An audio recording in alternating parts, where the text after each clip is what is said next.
You'll get my handout very soon. I'll upload it. Yeah. Now fiscal policy and government budgeting.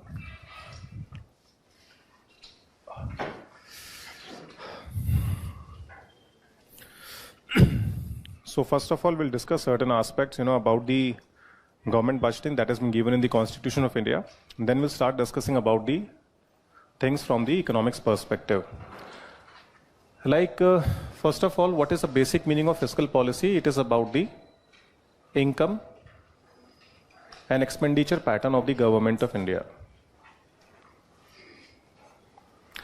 As you know, we are having in the Constitution of India certain funds. One of the fund is Consolidated Fund of India.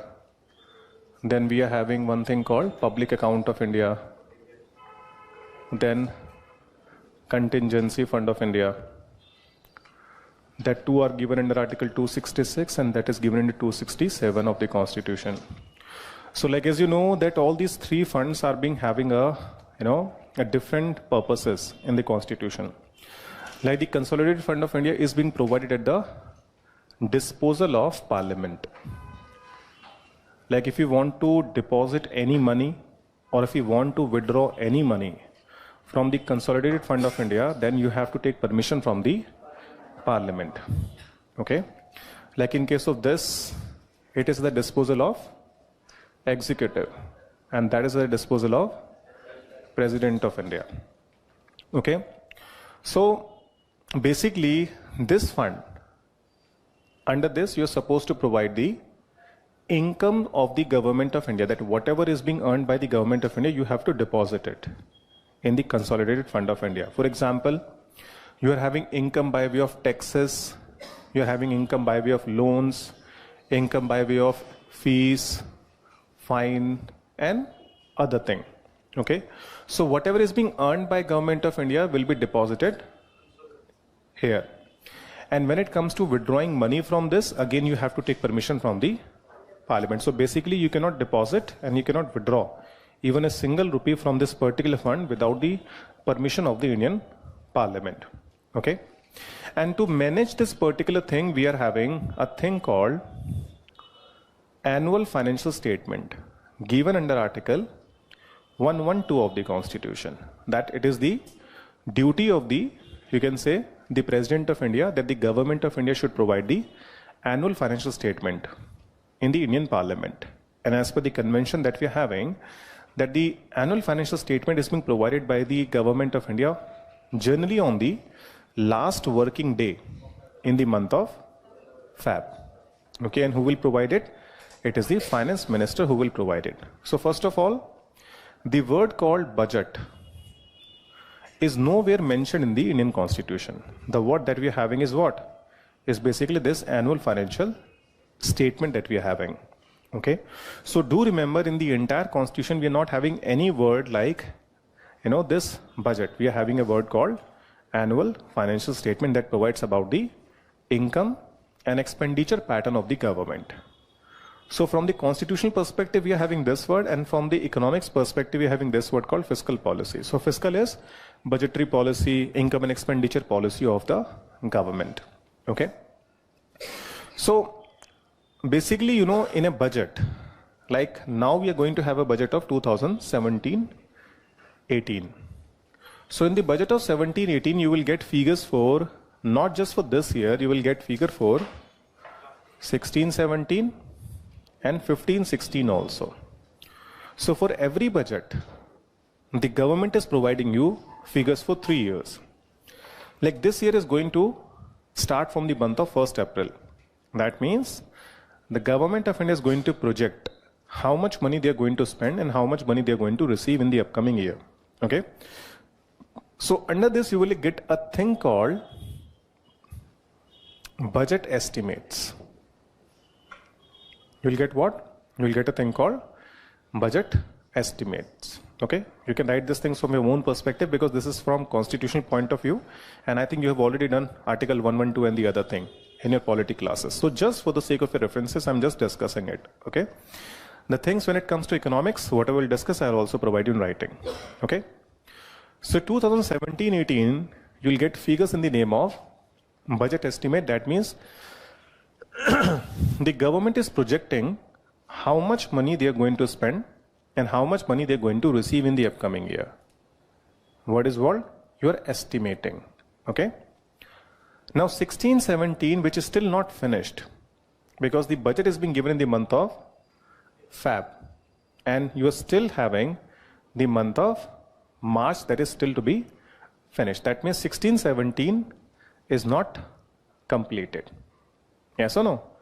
Because 17 will complete as a financial year in the month of March 31st, 2017. So still we are not having the complete information about this particular fiscal year. Okay. So in case of this particular financial year, we will provide two types of figure. One, we will provide a thing called budget estimates. Budget estimates means that last year in the month of Feb 16, when I provided the original budget, what kind of estimate was given by the government that time? For example, this estimates kind of thing for this particular year, when the government of India provided the original budget for 16-17, what kind of estimates they provided. So that is called what? Budget estimate. So what we will simply do, we'll provide the last year figure once again in the current year budget. Okay. And the second thing we'll provide here, that is called revised estimates. Revised means because we are already having information for almost 9 months, that is 3 quarters information we are having from the month of April till the month of December. So we can project that we have spent this much in the last 9 months and just 3 months are being left. So how much money we are going to spend in the upcoming 3 months. So we are revising it. For example, suppose on 1st of January, there are certain people who plan for a trip to, let's suppose, Shimla, and they estimated that they're going to spend 1 lakh rupee in the next 10 days for the entire trip. Okay. So you can say this 1 lakh is what? This 1 lakh is budget estimate. Now, suppose on 8th of January, when the 8th Jan is about to finish and the tour is being only 2 days more. Okay. They will try to analyze that how much money they have spent in the last 8 days. Suppose in the last 8 days they spent 90,000 rupees. Now what they will think that now 2 days are more, we have to spend money for this and that, and the next 2 days, let's suppose we need to spend 40,000 more. So the total money that they're revising, that this much amount of money we are going to spend. So this 1.3 lakh will be known as what? Revised estimate. Yes or no? Because whatever you project is basically not, you can say 100% fixed that the same thing is going to happen. It may be possible that you will spend more or sometime you are spending even less. So the year in which you will provide the budget for next year, you will provide figures for 2 types. One is called budget estimate given in the original budget and the revised estimates on the basis of your 9th month expenditure and moreover the 3-month projected expenditure for the month of Jan to March. So you'll get what? 2 types of figure. And for this you will get what? Actual figures, because this year has been completely done and you have all the information. So you'll get what? Actual figures for this year. So when you provide budget for 18-19, you'll have budget estimate, budget and revised estimate, and you'll have the actual figures for this year. So you'll have numbers like this every year. So this is how you will simply provide the budget and you will get numbers like this for every budget. Any question? Actual figures. Actual means वास्तविक आंकड़े आपके जो है. Is this point clear or not? Yes.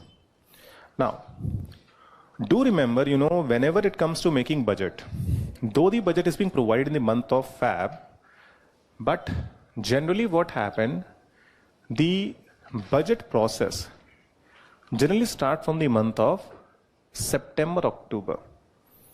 Like what happened, all the ministries of the government of India will make a statement, a comprehensive statement, that how much money they required for the upcoming year.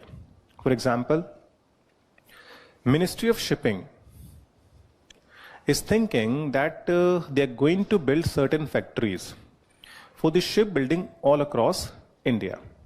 So they will try to make a projection that next year we need, let's suppose, 10,000 crore rupees to build various factories and the other facilities. So what they will do?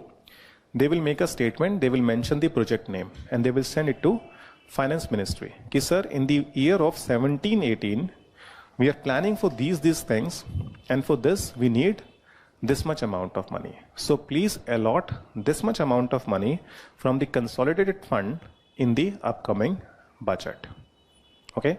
So this is how they will provide the things. And after this, this projection, or you can say estimation that is being sent by every ministry to Ministry of Finance, they will simply scrutinize this thing and they will analyze this thing. If they will find the demands are being correct and good, then they will simply include these demands in budget document of the government of India. Okay? Because it is a Ministry of Finance who will provide the finance to each and every ministry every year. You're getting my point or not? So, budget process for a year generally start from the month of, from the month of which? From the month of September, or you can say first week of October. It generally started. Yes or no? Is it clear or not? Now, as soon as the budget is being presented in the parliament, as you know, that budget is basically about two things, revenue part and expenditure part. So revenue part is being introduced by government in the form of finance bill, and the expenditure part is being provided as appropriation bill, and both the bills are what? Money bill. Okay, so they are being laid down where? In the Lok Sabha. But it is a very important document, it's a budget document. So simultaneously, papers are also being laid down. I'm not saying it is being introduced in the Rajya Sabha. I'm simply saying the papers are generally being laid down in the Rajya Sabha also, so the people of Rajya Sabha will be able to know what kind of policies the government is going to adopt in the upcoming financial year. Okay, so it is not introduction, it's just that papers are being provided to them so that they can simply go through it. You're getting my point or not? So these two bills are there. In this particular one, it provides about the proposal for taxation, that what kind of tax proposal are there, how much tax is going to be levied, what new taxes are there, what earlier taxes are being withdrawn by the government, how much estimation is being there as per the various revenue generation capacity of the government, how much loans they are going to take from the various sources like external borrowing, internal borrowings, bonds and the other. So they will provide all the information about this revenue pattern of the government. Okay. In the appropriation bill, we are having two things. One is called demand for grants by each ministries. And the second thing is what? You're having charged expenditure. Okay. Charged expenditure is what? Article 112, subclause 3 you are having. So basically in the Article 112 subclause 3, there is certain expenditure mentioned by the constitution makers that for these expenditures, you're not supposed to take any permission from Parliament. For example, when it comes to paying the salaries of the President of India, Supreme Court judges, High Court judges who are being retired, their pension, you can say any, CAG you are having, then you're having Chief Election Commissioner, I think is also there. Then moreover, if any case is going on the government of India, you have to pay any kind of compensation on that. Okay. So these kind of expenditures are basically what? Are basically charge expenditure. So though you're not supposed to take permission from the Parliament, but still we provide this expenditure in the appropriation bill. Why we are providing this thing? Because it is an expenditure and we have to show in the account. So just for the sake of accounting convenience, we have to show these expenditures in the appropriation bill. So every year, whenever we introduce the appropriation bill, we are having two things in that. We are having one thing called demand for grants by the various ministries, and the second thing is what? That is the charged expenditures. Okay, so appropriation bill is about expenditure and revenue is basically what? Finance bill. So once you pass both the bill, it becomes into act. That is called Finance Act for 1718 and Appropriation Act 2017-18. This is how you're going to provide the things. Any question on this?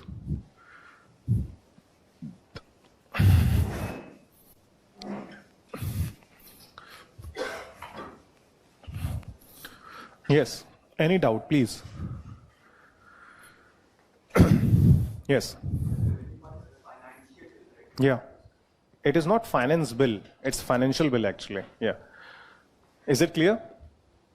Now, basically, as all the ministries are demanding money, from whom? From finance ministry. Ki sir, we need this much amount of money for the various projects. So in this case, if the demands, let's suppose, is being kind of some sort of very high or unnecessary, or you can say it's not required. So in this case, we need to have certain instruments by which the parliament can exercise financial control over the executives. And what are these? These are things called cut motions. And you know that we are having 3 cut motions: policy cut, and then economic cut, and the third one is called what? Token cut. Now what is policy cut? Sorry?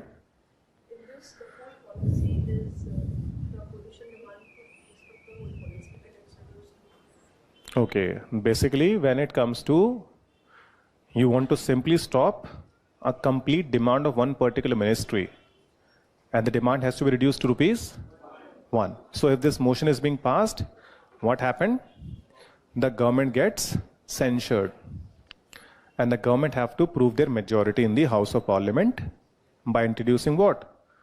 Confidence motion. So this is kind of very, very dangerous in case if you're having a government called coalition government or you're having a minority government. It is tough. Otherwise, generally you can say in the current government of, this BJP government, it is being very difficult for any political party. If they will introduce this thing, they will be able to pass it. Okay? Why? Because the current government is having their own majority in the House of Parliament. In the economic cut, you want to simply provide some sort of efficiency or economy in the expenditure pattern of the government. You getting my point or not? So like let's suppose if the Ministry of Shipping is demanding 10,000 crore rupees, and as per one of the opposition member, they are saying that it has to be, let's suppose, 5,000 crore. Okay, so suppose there is a one member called Raga. You know him? Okay, so Raga will go to a person called Soga, and he will say ki, that this demand is very high. In our ministry, in our time, when we were having our government at the center, so Ministry of Shipping never demanded this much amount of money. So how they can demand? If they want to build factory is very easy thing. You can build any time. Okay, so he's saying things like that. So in this case, she's saying that no problem, beta, go ahead, enjoy your life. Generally you are enjoying, so one more time you can enjoy. So he asked the speaker that, speaker ma'am, I want to introduce this economic cut motion because I'm having permission from whom? Okay. So in case if you're able to pass this motion called economic cut, then what happened? The demand will be reduced. But will it affect the working of the government? Government will keep on working in a normal sense. Now in the third case, that is called token cut motion.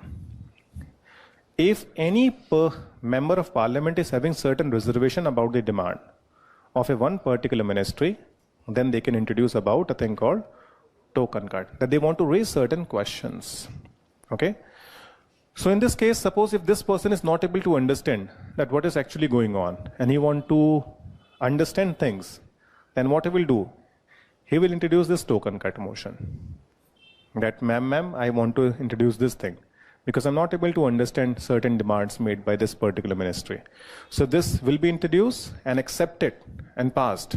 Then the particular ministry have to answer that query. And the demand will be reduced by only rupees 100.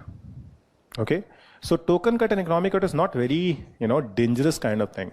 But yes, policy cut is a kind of a difficult thing, because you know that individual responsibility of a ministry is a kind of a base for the collective responsibility of the Council of Ministers at the Lok Sabha. That's why if the demand is being defeated, the government has to introduce a thing called confidence motion. Okay? So that is how, things are being there. So normally what happened, when these kind of things are being going on, like this cut motions and all in the parliament, when the debate is going on about the various demands, generally budget is being passed by the mid of May. Okay? Though the budget is supposed to be passed before 31st March, but normally what happened, due to, lot of discussion in the all, they are able to pass the budget by the month of May. And under that, as you know, the budget session the financial year start from the 1st April. So if I'm passing the budget in the month of May, that means I'm already entering into the next financial year.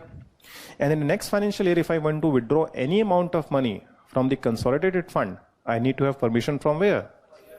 Parliament. So that's why there is an instrument called vote on account is there. Under this, the government of India is passing it so that they can withdraw money till the date the budget is being passed. Okay? So suppose in the budget of 17-18, how much money they can withdraw in the vote on account? 1/6 of 16-17 demand that they were having. That is the last year budget, total demand, you need to have a 1/6. That is a maximum you can withdraw. So suppose in the 16-17 you demanded, let's suppose, 14,40,000 rupees. So 1/6 of that, whatever amount is there, that you can pass it through a thing called vote on account. Okay? So that no work of the government of India will be stopped, because the budget is being passed in the next financial year. Okay? So that's why we are having this instrument called vote on account. So in the normal year, we are passing this. And in the election year, what we are doing, we are only passing a thing called vote on account in the name of interim budget. Like next interim budget you will have in the year 2019. Okay? So in the year 19, you will have a thing called interim budget. Under the interim budget, government is not supposed to provide anything new policy. They will simply provide those expenditures that has been required to run the general administration of the country. That means you're not supposed to withdraw any earlier tax. You're not supposed to introduce any new tax. You're not supposed to discontinue any old scheme, and you're not supposed to provide any new scheme. Why? Because if you will provide something like this in the interim budget, that is going to affect the voting pattern of the individuals in society. You getting my point or not? So that's why in the interim budget, you're not supposed to have any such kind of thing. So vote on account is being passed in the form of interim budget. But do remember, vote on account is a part of a budgetary process. But this interim budget is not a part of budgetary process. Why we are providing it? Because if the new government will come into power, okay, so they will provide the budget from their own perspective. Then whatever they want to start, they will start altogether new. Yes or no? So that's why interim budget is being there. And the amount is again same. So till the date the new government is not being formed, the budget is being provided and passed, the government can withdraw maximum this much amount of money. Okay? So expenditure level is same, but the purpose is different. Getting my point or not?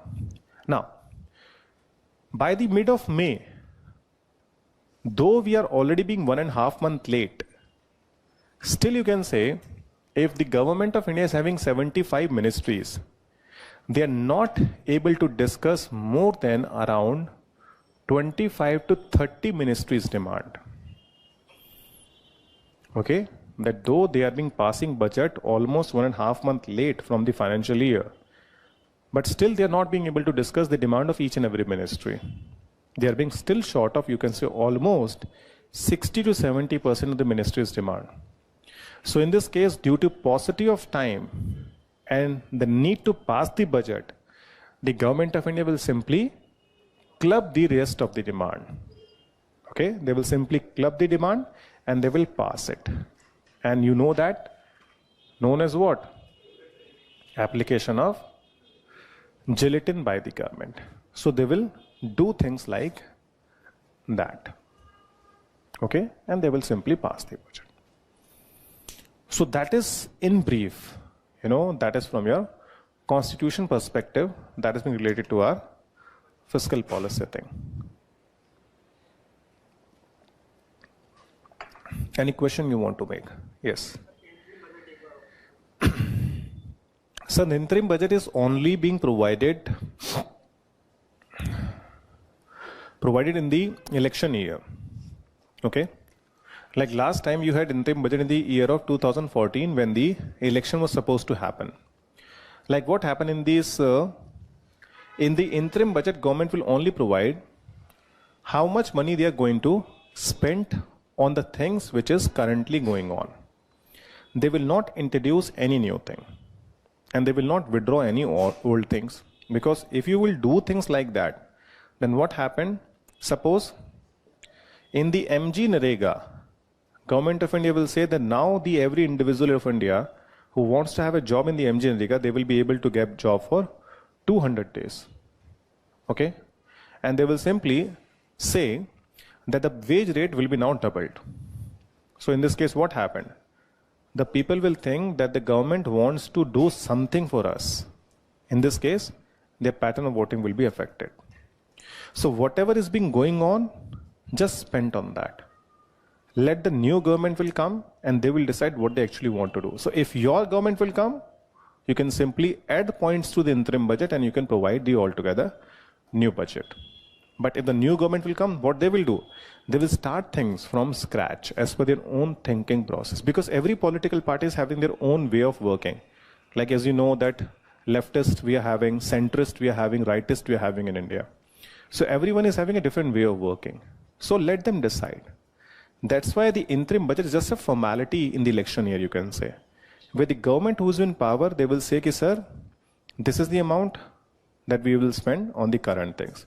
So when the government will come, they will provide the budget of their own, from their own perspective. Yes or no? Tell me any doubt in this. Yes, sir. No, it is the actual one. Yes. Whatever you projected last year budget, you need to make 1/6 of that. That is the one. देखिए मैं कितना 25-30 minute खड़ा हूँ. I am feeling tired. Yes.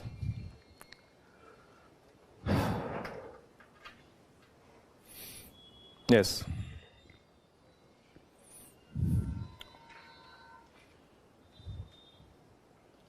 बोलिए कोई doubt है इसमें तो पूछ लीजिए, वरना आगे बढ़ता हूँ.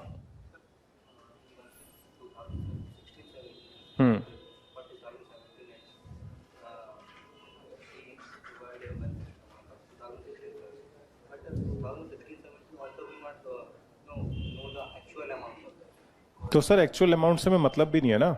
हमें सिर्फ इस बात से मतलब है कि लास्ट ईयर जो आपने अमाउंट प्रोजेक्ट किया था उसका 1/6 जो अमाउंट है जो आपने प्रोजेक्ट किया था उसका 1/6 आप तब तक उतना खर्च कीजिए जब तक आपका बजट पास. जब आपका बजट पास हो जाएगा उसके बाद you are having the complete freedom to withdraw money.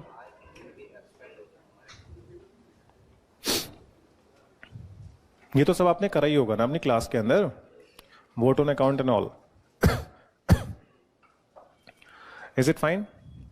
Now give heading fiscal policy.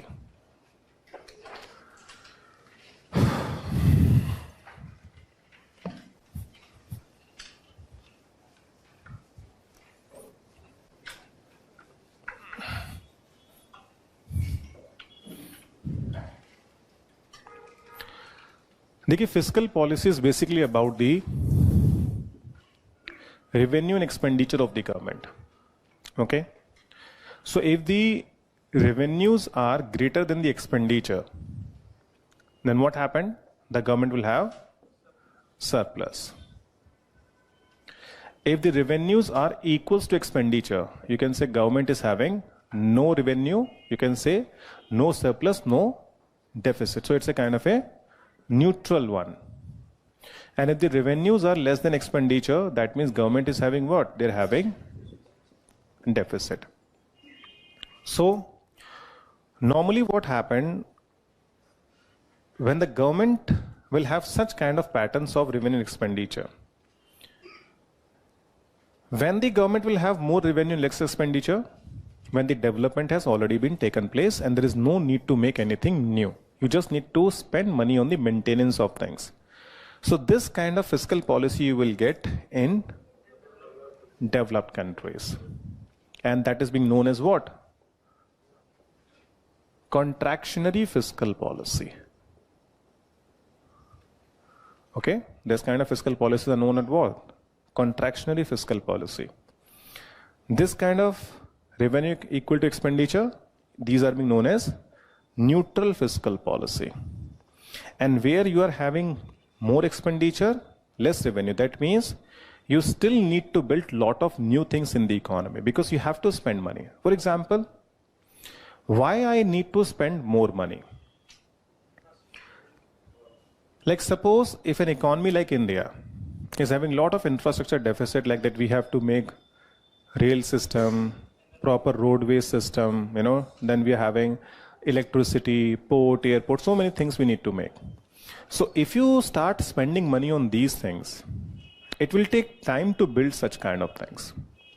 And you start earning revenue. It's not like that you will be able to make profit out of these things in just 1 or 2 years. It will take a lot of time.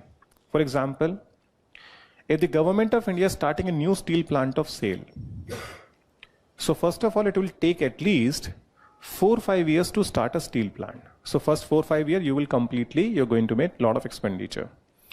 Then once you being able to complete this thing and you start the production, so for the first 5-6 years, you will simply earn revenue for the purpose of taking care of your cost that you made earlier.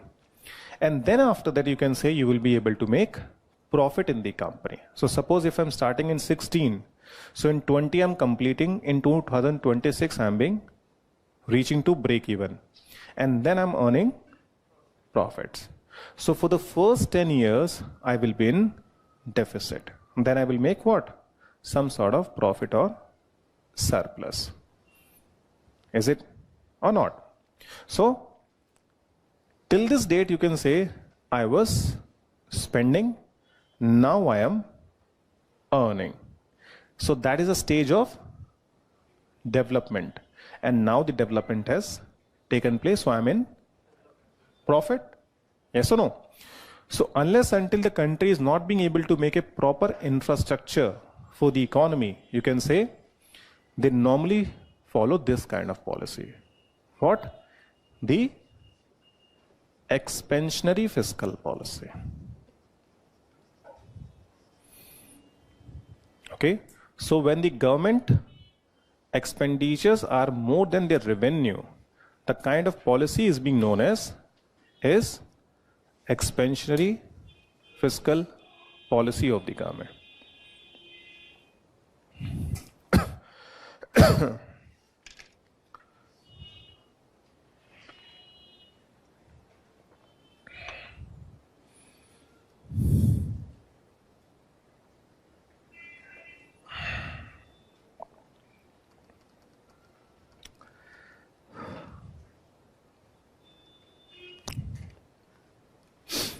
Yes.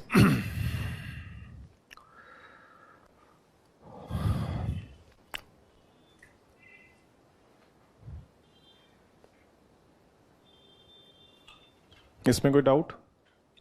No. Now after this,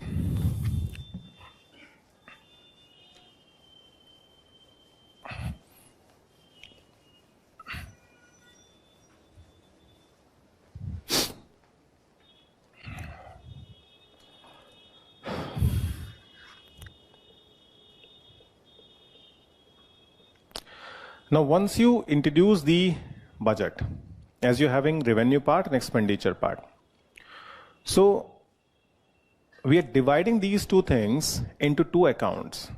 One is called the revenue account, and the second is called capital account.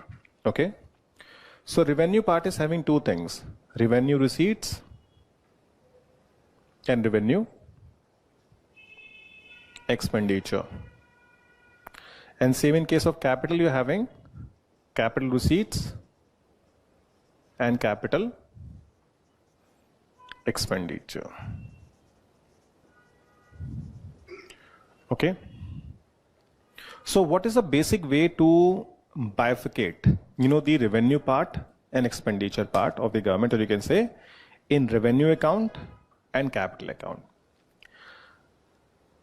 Like whatever is being spent and received by the government on a daily basis, that will come under the revenue account.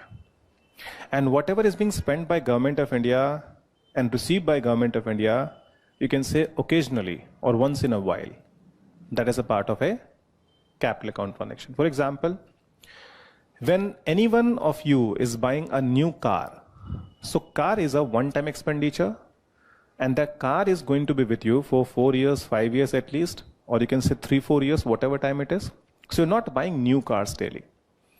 Okay, so expenditure on new car is basically capital. But when it comes to running the car, you have to buy diesel, petrol every day. So that is a daily expenditure. It will come under the revenue account. Okay, you're receiving salary every month. It's a regular income to you. It is what? It's revenue. But you're receiving bonus only once in a year. That is what? That is capital. It's a big amount that you're receiving only once in a year. So whatever income earned by government daily and spent by government daily, it's a part of a revenue account. So in case of these two, revenue and capital, receipts two types: tax receipts, non-tax receipts. So government is receiving money on a daily basis by way of two things: that we are receiving money on tax basis, and secondly non-tax basis.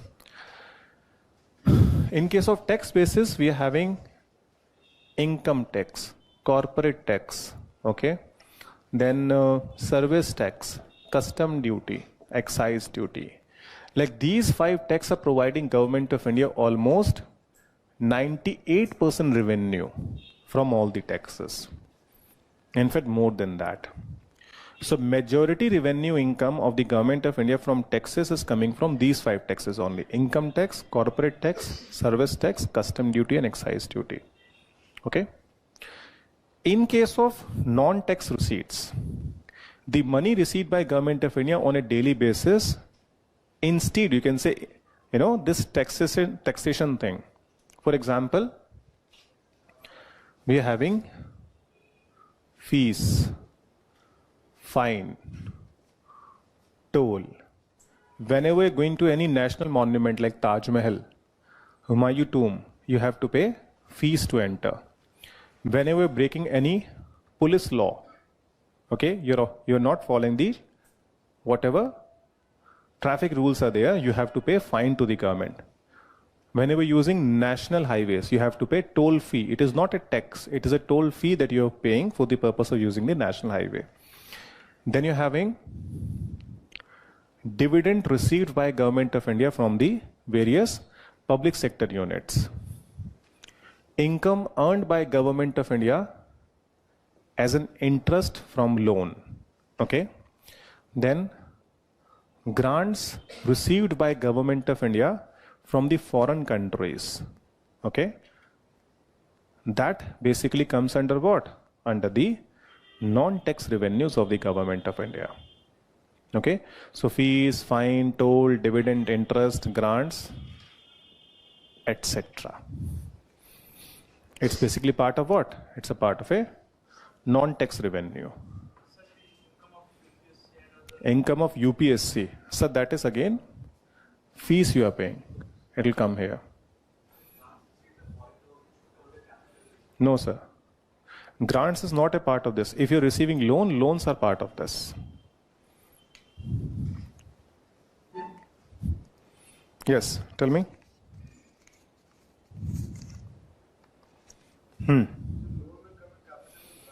Grants will come here. Now, in case of expenditure, you're having two types of expenditure. Development expenditure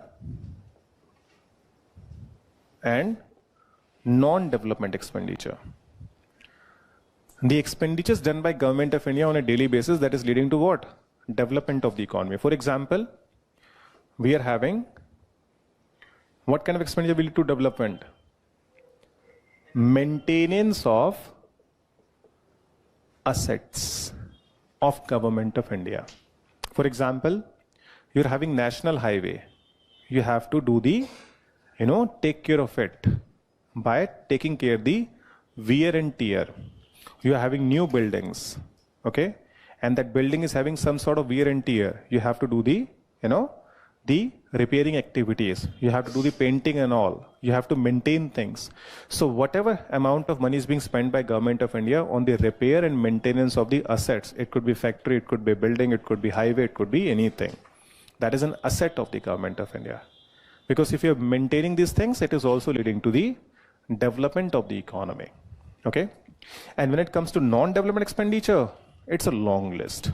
For example, law and order administration, civil administration, okay, defense expenditure, salaries, pension, okay, grants given by government, then interest payment on loans, etc. Okay, so this is the major expenditure you can say of the Government of India. Like currently, government is spending maximum money on this. The second highest expenditure, this. And there's one more thing, third highest is subsidies. Third highest is on this. So all these expenditures are basically the huge expenditures done by Government of India each and every year. Is it fine or not? You can ask question if you want. Yes. Sorry? क्या करना है इनका? So it will go to consolidated fund only. हाँ जी. Whatever income earned by government will go there only. In the public account, you will have money like this. Whatever amount is being contributed by the civil servants and the other for the PF, that will go there. But all this is an income to the government that will go in the consolidated fund only. Yes. Any other example that is coming to your mind?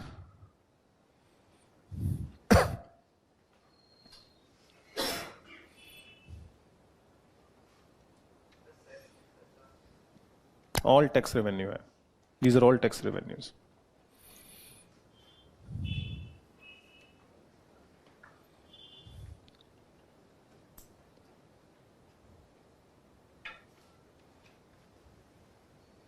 No doubt?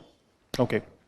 So in the capital receipts, just 1, 2, 3, and 4 receipts we are having.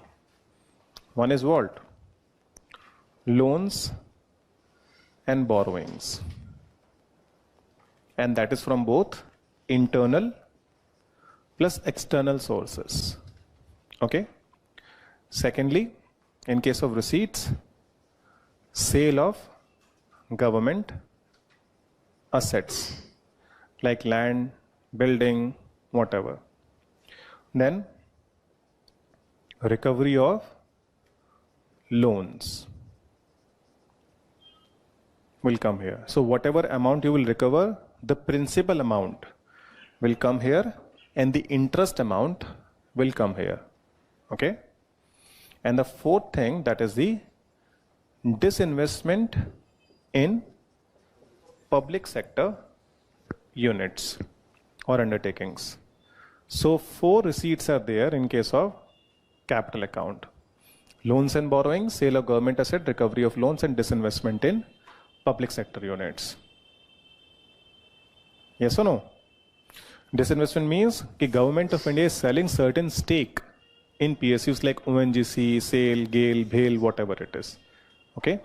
So these are the receipts received by government of India once in a while. And that is all in huge amount. Like in case of taxes, they're receiving 15 rupees, 20 rupees, 1,000 rupees, 2,000 rupees. But when you're selling the government assets like building, you're getting crores of rupees at one point of time. Yes or no? So you are having bulky income that is coming from just one source. That's why they are being all part of what? Capital account. And in case of capital expenditure, we are having 3 expenditure. First of all, repayment of loans. So whatever you will pay, principal amount will come here, and whatever interest you will pay will come here, revenue account. The second thing is expenditure on infrastructure will come here. So whatever money you're spending on the infrastructure will be part of it. Okay. And third thing is basically loans to state governments will come here. So whatever loan you will give, that will be part of what? Capital account. And whatever grants you will give to state government, that will be part of your revenue.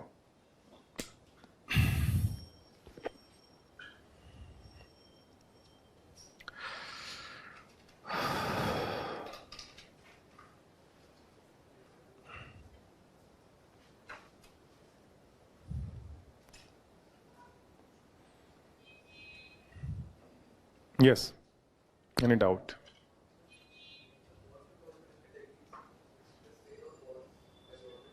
So there is a loan only that is part of a capital account.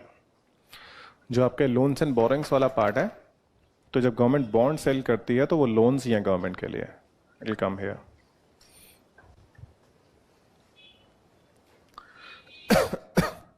ऐसी दवाइयाँ खा करके ना मेरे गले में छाले हो गए हैं, तो मुझे बोलने में बहुत दिक्कत हो रही है. It's all because of this antibiotics which I'm having. Yes. बोलिए.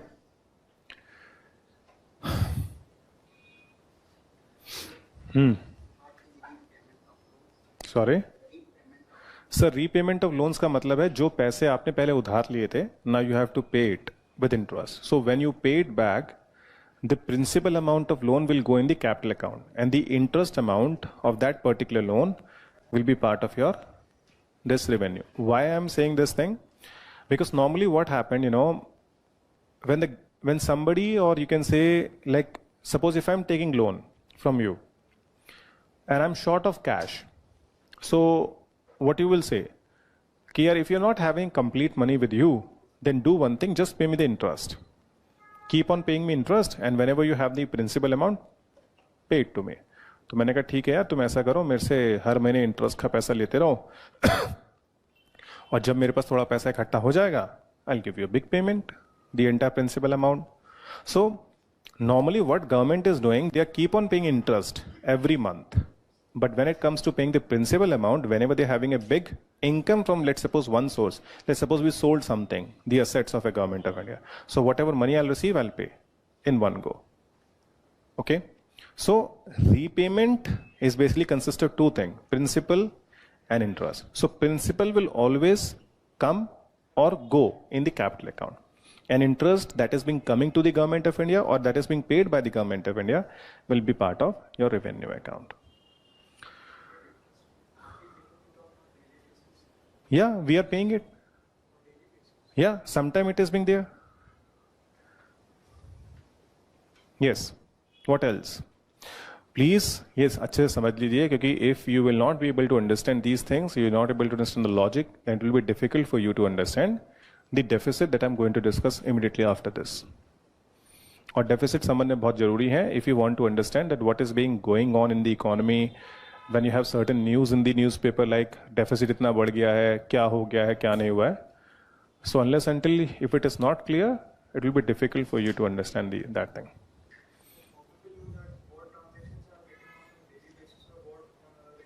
So the intensity of that particular transaction, if you're doing something like suppose if you want to maintain a building, you will do the expenditure daily or not. But if you want to make a new building, you will make only once in a while expenditure. So when you make new, part of capital account, when you're maintaining it, part of a revenue account.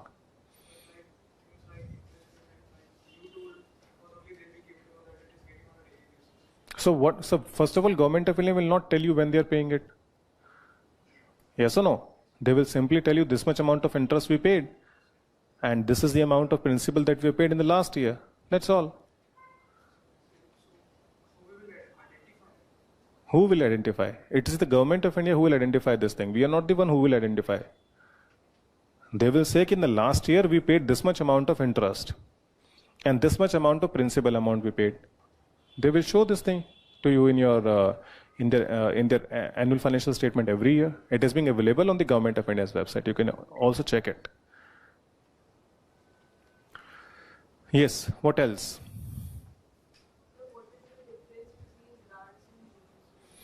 Ma'am grants अगर आप कहेंगे, grants का हिंदी का मतलब होता है अनुदान, दान दे देना. ठीक है, जैसे मंदिर गए, 1000 का नोट जो नहीं चल रहा है वो दान दे आए.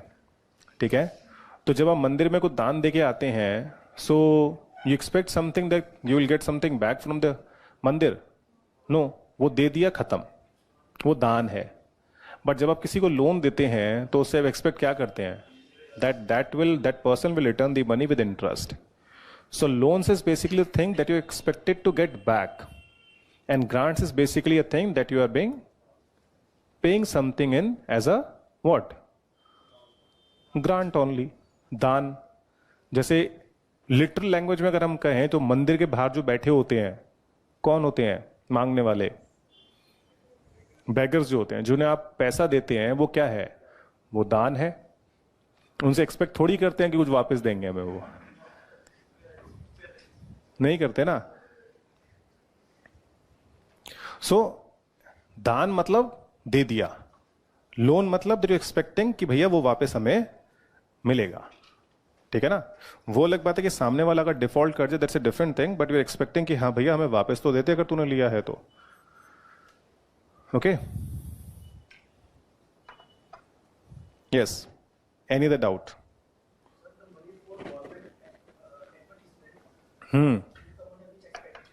Sir, revenue. It's a daily expenditure. Advertisement पे सारा पैसा, होर्डिंग छपवाने का पैसा, सब आपका डेली का है.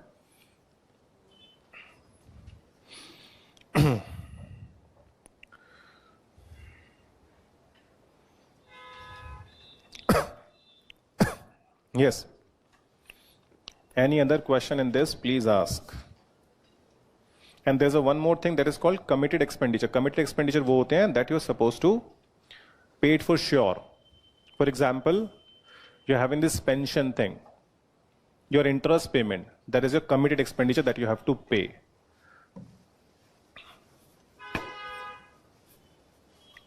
ये सब ने लिख लिया है? बताइए, कोई शंका तो नहीं है इसके अंदर? हाँ जी. Part of revenue account, part of revenue. So grants are not being paid by any economy completely at one point of time. They will always pay in installment, and grants always comes with terms and condition. If you're not fulfilling the terms and condition, the country will simply stop it.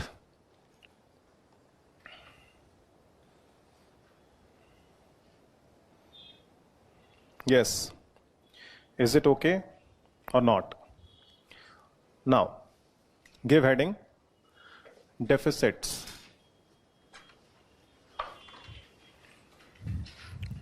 So in deficit, the first deficit that we need to discuss is revenue deficit. Revenue deficit. So revenue deficit is very simple. Formula is revenue expenditure minus revenue receipts. Like for example, I am having 2,000 worth of expenditure in revenue account, and I'm having, let's suppose, 1,800 worth of receipts in the revenue account. So my deficit will be how much? 200. And do remember, whenever it comes to showing the deficit, we're not showing the deficit in absolute form. We're always showing deficit in terms of percentage of GDP. Now, why we are being providing this deficit in terms of percentage of GDP? Like currently, the revenue deficit of the government of India for 15-16 was 2.8% of our GDP.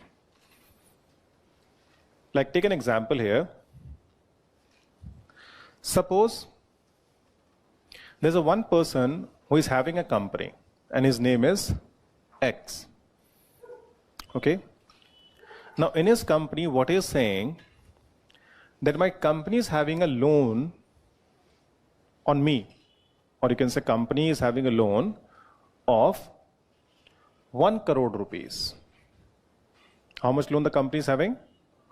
1 crore. Now, if I'll tell you this absolute number that I'm having this much amount of loan, then what we will say? Is it a big amount? Is it a small amount? It's a big amount, 1 crore rupees. But imagine on the other hand, if I'll say, my company is having a turnover of 1,000 crore rupees. How much turnover means? Turnover means sales. That my company is having a sales of how much? 1,000 crore. So in this case, when I'm telling you that my company is having a loan of 1 crore, then what will you say? So it's a small amount. You're having such a big turnover. So 1 crore is a small thing for you. Yes or no?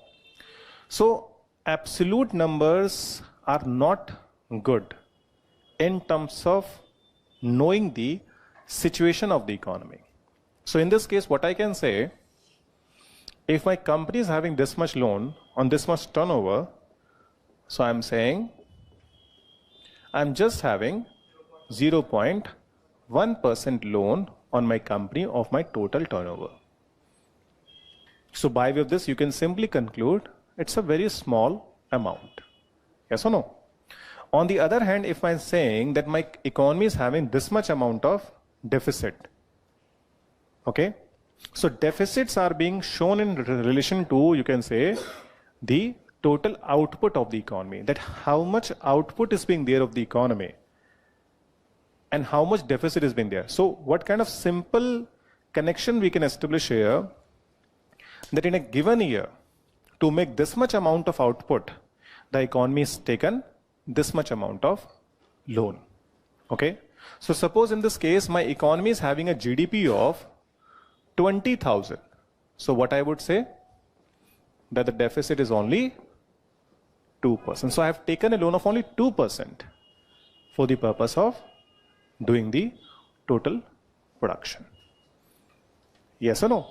So that's why to know the actual position, it is always good to provide the deficit in percentage of GDP. On the other hand, if I'm saying that my economy is having this much deficit and my GDP is this much, so you will say, sir, it's a very tense situation because you have to take 10% of loan for the purpose of making the total production in the economy. So 10% is a very high number, but 2% is not a big deal. Yes or no? So if I'm saying my economy is having this much amount of deficit, so what I'm saying, that if my economy is having this much amount of GDP, 2,300 billion US dollar. So I just need to calculate 2.8% of that, and that will be my borrowings in a particular year for the purpose of making that output. Yes or no? So that's why we are providing deficit in percentage of GDP in the economy. So our current revenue deficit is what? 2.8% of our GDP. So we are not providing in terms of absolute number. So when you see the budget document, you'll get the deficit amount in absolute number as well as in the percentage form both. Tell me, any question on this?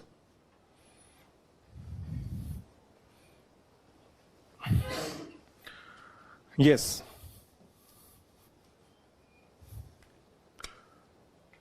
Doubt or not? Good. Now second deficit is budget deficit. That is equals to total expenditure minus total revenue. That is your revenue plus capital both. Now in this example, we are having our revenue expenditure of 2000. Okay. So suppose our capital expenditure is 3000. Okay. Minus revenue. In the revenue account, I'm having this much. And in the capital account, imagine I'm having total receipts of 3500. Okay. So my deficit is how much? Minus 300. So I am in surplus. I'm not in deficit, I'm in surplus because I'm having a huge amount of receipts in the capital account. Okay. Now imagine this 3500. Under this you're having four things. One thing is what? Loans and borrowings. Okay. Then disinvestment, recovery of loan, and sale of government assets. I'm having these four things. So out of this 3500, imagine 1500 I'm having from loans and borrowings, and the remaining 2000 I'm having the remaining three: disinvestment, recovery of loan, and sale of government assets. Okay. So when it comes to calculating fiscal deficit, what I will do, it will be 2000 plus 3000. That is this two, total expenditure minus revenue receipts, plus in the capital account, I will take only those receipts which is not creating any debt on the government of India. That means udhar. So out of these four, this 2000 is not creating any debt burden, but this 1500 received by the government of India is a kind of a loan, and that is creating debt on the government. So I will simply reduce here 2000. So my deficit will be 5000 minus 3800. So my fiscal deficit will be 1200. That is my fiscal deficit. So what is the formula? Total expenditure minus revenue receipt plus non-debt creating capital receipts. That is the formula of fiscal deficit.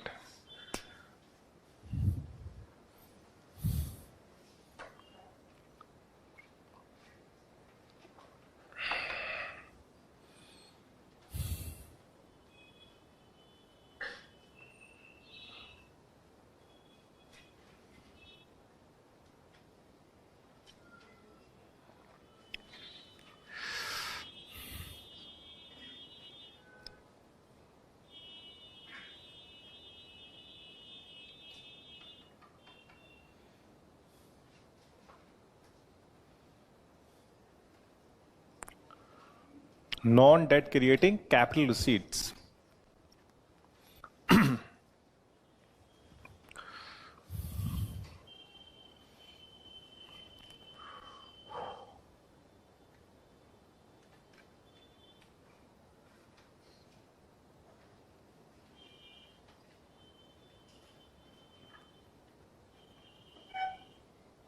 And the current deficit of the government of India is for 15-16 is 3.9% of GDP in 15-16.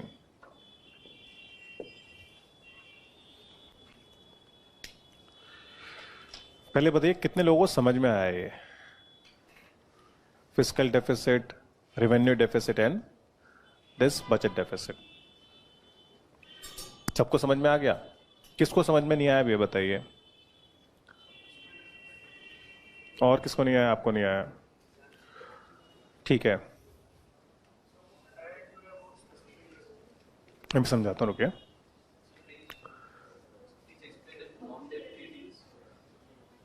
देखिए, in the capital account we have 4 receipts जो भी आपको लिखवाई थी: loans and borrowings, sale of government asset, recovery of loan and disinvestment. Suppose if I am running one company, ठीक है, and my company is suppose incurred certain losses, and due to that now my company is closed. Just for the sake of restarting of my company, what I did, I went to bank and I said, sir, I need loan so that I can restart my company by paying off my earlier debts, and I can buy raw material and I can start things again. So उन्होंने मुझे क्या किया? They provided me ₹1 crore worth of loan. Okay, so by taking a loan of 1 crore, I again started my business. Now imagine I need more money. So again went to bank and I said, sir, I need more money. They said कि भैया पहले वाला तो लौटा दो so that we can provide you money. So I said, okay, but I'm in desperate need of money because I need to complete certain orders. Otherwise क्या होगा? मेरी कंपनी फिर से बंद हो जाएगी. Yes or no? So what I did, I simply invited all of you कि आइए और मेरी कंपनी विजिट कीजिए and see what I'm doing in my company. So you all came to my company and you saw that everything is fine. Their company is having electricity, raw material is there, employees are happy, they're getting salary, things are fine. So once you completed the visit of my factory, I came to the point from all of you and I said, like, you saw my company, it's working really well. Why not each one of you will lend me 1 lakh rupee so that I can complete my upcoming orders. When I demanded this money from you, you people are not knowing that my company is having a loan of 1 crore rupees. So if you're having this incomplete information, then I'm pretty sure most of you will provide me money. Why? Because everyone wants to lend money to that company that is working well. Yes or no? So suppose out of you 90% of the people will said, ठीक है sir, हम पैसा देने को तैयार हैं, आप ले लीजिए, कोई दिक्कत नहीं है. But once you get to know that my company is having a loan of 1 crore rupees on me, then I'm pretty sure most of you will change your decision. आप क्या कहेंगे? सर पहले इतने कर्जे में डूबे हुए हो, अगर आपको हम पैसा देंगे तो हो सकता है आप हमारा पैसा भी डुबो दें. Is it possible or not? Imagine the situation of budget deficit. My government, just for the sake of showing that they are in good position, they were keep on borrowing from the market in the capital account. Like in the 3500, they were having 1500 rupees received by way of loans, and the remaining 2000 they received by way of those things which they're not supposed to pay back. So whatever money I receive, if I'm not supposed to pay back, that is my money. But if I'm receiving something from someone and I'm supposed to pay back with interest in future, that is not my income. Yes or no? So in the capital account, if I'm having 4 receipts, then out of these 4, one is providing me debt. Debt means what? Udhar. And the remaining 3 are not creating any kind of debt burden on me. तो आप क्या कहेंगे? Sir वो situation बताइए अपनी company की जो वास्तविक है, रियलिटी बताइए अपनी कंपनी के बारे में. How much money you have your of your own And we also want to know that how much money you have borrowed from the system. So I said I borrowed 1 crore. That is my real position. But on the other hand, if you see situation from outside, it looks really nice. Like in case of this budget deficit, the things are really nice. Yes or no? Because my economy is in surplus. But this surplus is not mine. This money is of debt, of loan. So if I want to know the actual position of my economy, I need to exclude this 1500.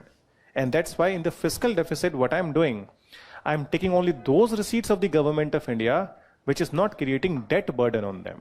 So expenditure I have to do at any cost. Revenue account is my receipts I'm not supposed to pay back. Like when you receive the taxes and the other thing, is it government of India is paying you back? So in case of revenue account, they're not having any repayment liability. So we need to deduct the entire one. And out of the capital account, out of 3,500, I'm not supposed to pay back this 2,000. So I'm deducting only this one. And the name has been given what? Non-debt creating capital receipt. That's I'm deducting. Okay. So out of this, 1,200 will be my fiscal deficit. So what I can conclude here, that in a given year, I borrowed this much to take care of my revenue expenditure as well as my capital expenditure. कितना बोरो किया? इतना. Long term plus short term both expenditure. And revenue deficit is showing what? That I borrowed this much to take care of my daily expenditures. ये मतलब है. बताइए अब समझ में आया नहीं आया?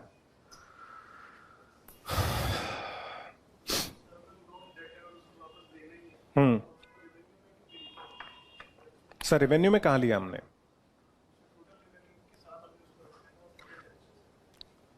सब बजट, पहली बात तो ध्यान रखिए, ये कोई कैलकुलेट करता ही नहीं गवर्नमेंट. ये it is not calculated by government of India. ये तो केवल मैंने आपको समझाने के पर्सपेक्टिव से बताया. ये you will never find budget deficit calculated by government of India. They are calculating revenue deficit and fiscal deficit. ये तो आपको समझाने के लिए कि भैया ऐसा करके गवर्नमेंट फ्रॉड कर सकती है, इसलिए we are not calculating this, we are calculating this only. You will not find this in the budget document provided by government.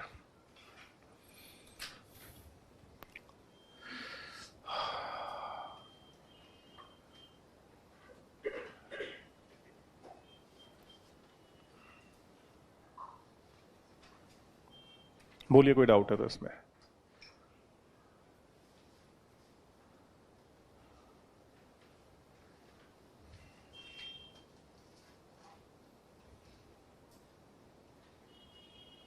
कोई दिक्कत नहीं है? जी सर.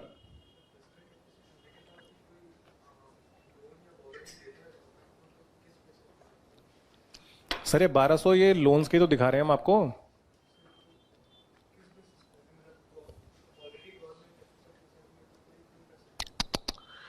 अब एक बात बताइए सर, अगर गवर्नमेंट डेफिसिट में, इसका मतलब थोड़ी गवर्नमेंट बंद हो गई है आपकी. 10 साल 15 साल बाद जब देश डेवलप हो जाएगा तब तो प्रॉफिट में आएगी. तो ऑब्वियस सी बात है, जब आप बिजनेस स्टार्ट करते हैं तब भी तो आप लोन लेके स्टार्ट करते हैं, फिर उसके बाद ही तो पैसा रिटर्न करते हैं. तो वही गवर्नमेंट कर रही है यहाँ पे. पहले हम पैसा लेके इकोनॉमी को डेवलप कर लें, जब डेवलप हो जाएगी तो पैसा रिटर्न करेंगे, सरप्लस में आ जाएंगे. क्या दिक्कत है? पॉइंट ये है, the deficit should not be very high. It has to be in the manageable conditions.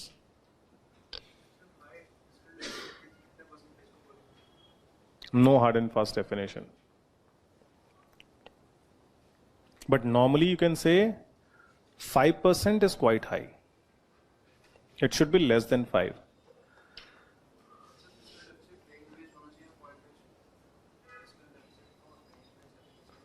Range में नहीं सर, ऐसा कुछ नहीं है. गवर्नमेंट टारगेट फिक्स करती है अपने. जैसे अभी इस साल का टारगेट हमारा 3.5 का है, नेक्स्ट ईयर का टारगेट उस फिर हमारा 3% का है. सो वी प्रोवाइडेड टारगेट तक टिल 18-19. 17-18 का टारगेट होगा. इस साल का टारगेट हमारा 3.5, that is for 16-17. Next year का टारगेट है हमारा 3%, दैट इज फॉर 17-18. 17-18 में अगर अचीव हो गया then will again provide certain new targets. जैसे इस साल का टारगेट था हमारा 4% का, and they were able to reduce it to 3.9% even. And why they were able to reduce it to 3.9%? Because government of India was able to get lot of money through this coal block auctions and moreover through this spectrum sale. That's why. Because you can reduce the deficit by way of two things. Either you reduce your expenditure or increase the revenue. दो ही तरीके हैं. सबको समझ में आ गए सारे deficit ये तीनों? कोई भी बच्चा इससे डाउट हो? No. So I'll ask question now. So if an economy is having both revenue deficit and fiscal deficit, both are sensitive. Okay? इसका मतलब पता है ना आपको 200 का क्या है कि this much amount of money borrowed by the government of India to take care daily expenditure and this much amount of money borrowed by government of India to take care daily as well as long term expenditure. That is a borrowing amount of the government. Okay? So if an economy is having both revenue deficit and fiscal deficit, both are sensitive. But out of these two, which one is more sensitive? Fiscal deficit. Yes, ma'am. Which one is more sensitive? आपने सोच के बताइए, ये नहीं कि किसी और ने बोल दिया फिस्कल तो आप फिस्कल बोल देंगे. मैम आई एम सेइंग दोनों ही खतरनाक हैं. कौन? फिस्कल. ज्यादा खतरनाक कौन है? ये क्वेश्चन है.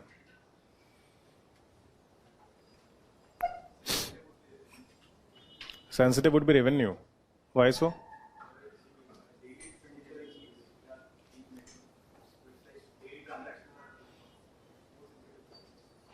Okay. जी जी मैम.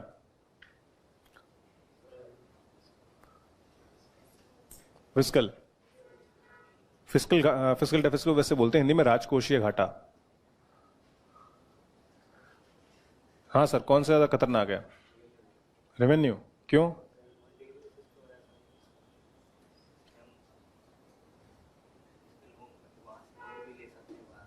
तो लोन तो यहां पे भी ले रहे हैं, वहां पे भी ले रहे हैं.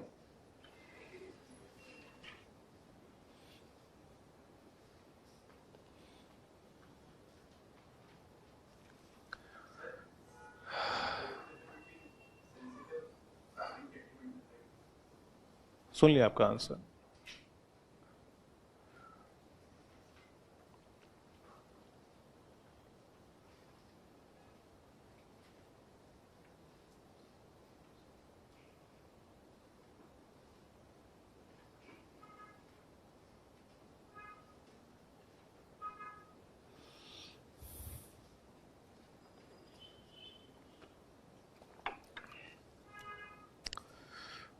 जी सर, कौन ज्यादा खतरनाक है? फिस्कल. क्यों?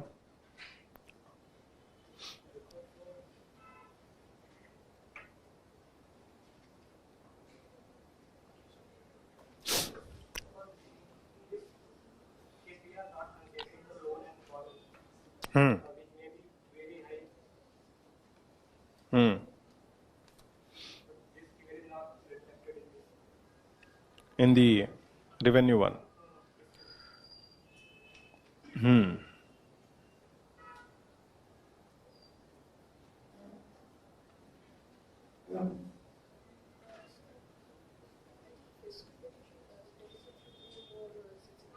More sensitive.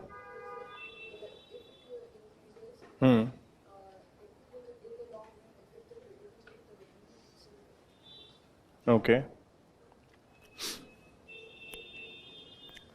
Yes.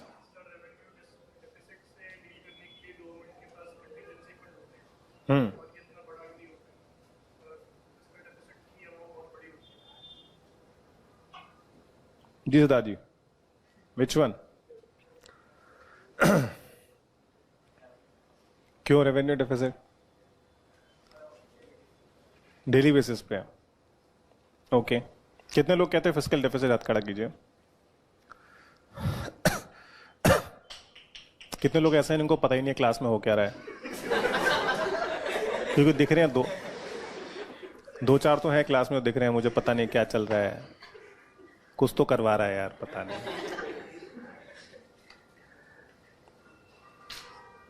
कितने ऐसे लोग? जिनको फर्क ही नहीं पड़ता दोनों में ज्यादा सेंसिटिव कौन है। कितने लोग ऐसे जो कहते हैं रेवेन्यू ज्यादा सेंसिटिव है,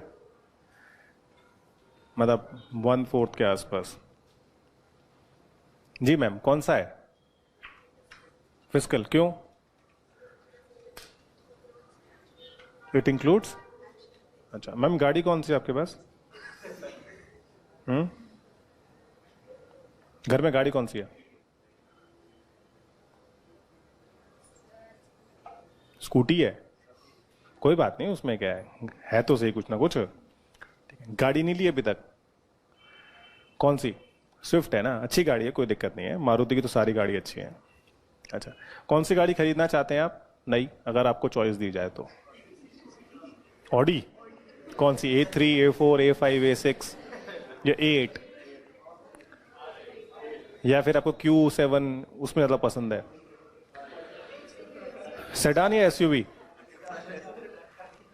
चिंता मत के, दिलवा नहीं रहा हूं मैं, इतनी इनकम नहीं है मेरी, मैं तो पूछ रहा हूं ऐसे। A6 चलेगी? चलिए मान लीजिए आपने लोन लिया बैंक से और आपने लोन लेने के बाद A6 खरीद ली, ठीक है, घर में आ गई गाड़ी मस्त एकदम, अब चलानी है उसे। पहले महीने तो आपने चला ली, ठीक है, दूसरे महीने क्या प्रॉब्लम हुई? आपके पास पैसे नहीं है पेट्रोल डलवाने के लिए, क्योंकि पेट्रोल ज्यादा खाती है गाड़ी वो। तो आपकी जो मित्र हैं, आप उनके घर गए, उनसे आपने बोला थोड़े पैसे चाहिए गाड़ी में पेट्रोल डलवाने के लिए। तो उसने कहा कितने? उसने कहा 10,000 तो दे दे कम से कम। तो उसने 10,000 उधार दे दिया आपको, आपने पेट्रोल डलवाया, गाड़ी चलाई, ठीक है। दूसरा महीना आया, फिर पैसे नहीं है, फिर गए फ्रेंड के पास, फिर से बोला 10,000 रुपये दे दे, गाड़ी में पेट्रोल डलवा के गाड़ी चलाऊंगी। उसने फिर दे दिए, अच्छी दोस्त है ना। फिर तीसरे महीने ये सिचुएशन हुई, फिर मिल गए, चलिए मान लीजिए, ठीक है। चौथे महीने जब फिर से पैसे मांगने गए आप, तो आपकी फ्रेंड बोलती है, जब आपने फिर से पैसे मांगे, क्या बोलेगी वो? एक मिनट नहीं, क्या बोलेंगे वो?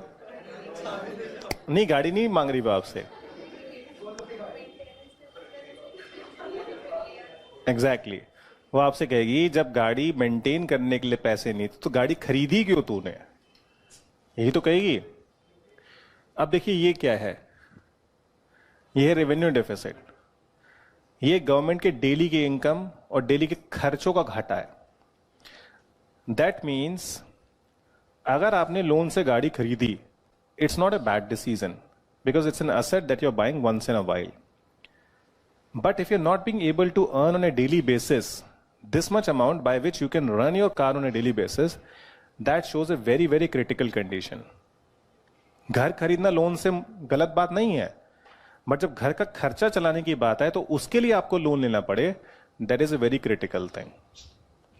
You're getting my point or not? So in case of revenue deficit, it shows that a government is not earning that much on a daily basis by which they can take care their daily base expenditure. That shows a very, very critical thing. On the other hand, in the fiscal deficit, our government is borrowing for the purpose of making certain assets. Dams, powerhouses, highways, and the other thing. That thing is going to create revenue for the government in future. That is not a bad thing. But borrowing just for the sake of making daily expenditure is not a good thing. घर खरीद लिया, घर खरीदने के बाद घर चलाना है, बिजली के पैसे देने को नहीं है, पानी के पैसे देने को नहीं है, दाल चावल खरीदने को पैसे नहीं है, तो आप लोन मांग रहे हैं, अपने दोस्तों से पैसे मांग रहे हैं, या दे दे यार ढाबे में खाना खाना है। वो क्या कहेगा? कहेगा भाई तू पैदा ही क्यों हुआ जब तुझे पैसे मांगने थे तो मेरे से इतने। So basically borrowing for the sake of day-to-day expenditure is not a good sign, not a healthy sign. And 2.9% of revenue deficit is a very, very huge thing. Imagine that we have to borrow almost 3% of whatever we are being spending on a daily basis. Yes or no? So both are sensitive, but out of these two, revenue deficit is more sensitive for the economy. So every economy, first of all, tries to eliminate the revenue deficit, because fiscal deficit is a kind of a thing which is being must for an economy like India. We have to spend a lot of money, and that money that we're spending today is going to earn money for us in future, and that time we'll have surplus, or we will be on break-even point. Yes or no? So that's why revenue is more sensitive. Any doubt?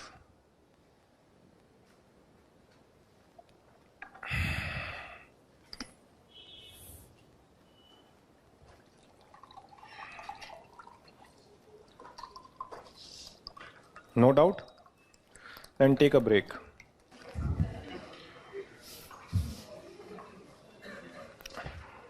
Now, fourth one is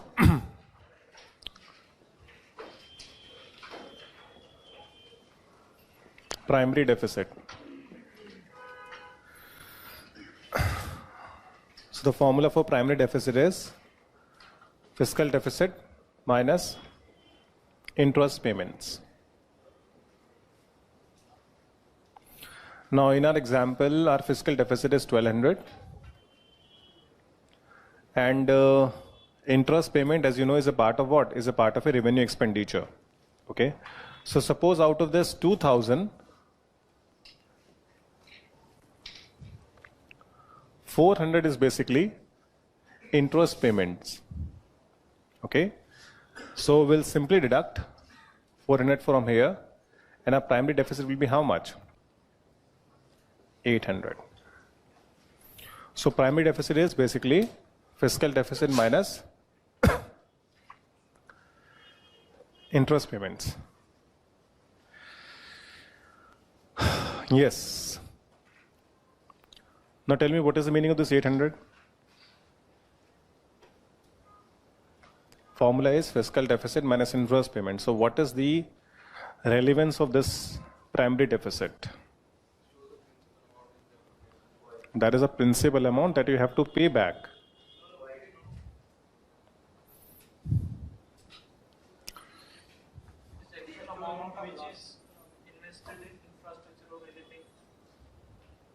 Which one? 800? Out of what?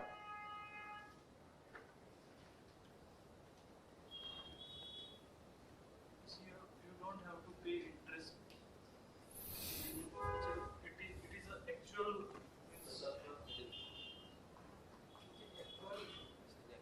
without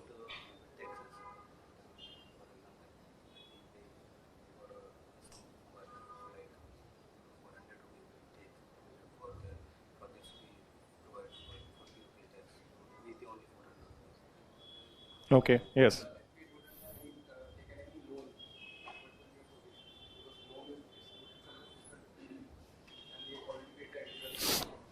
Okay, suppose if I'll say my primary deficit is 0, or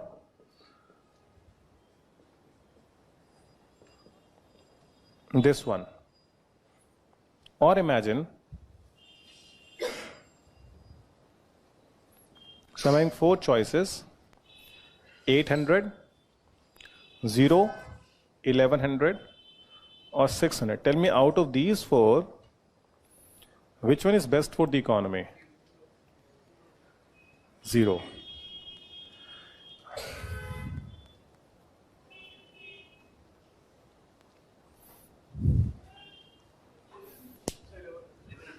Why so 1100?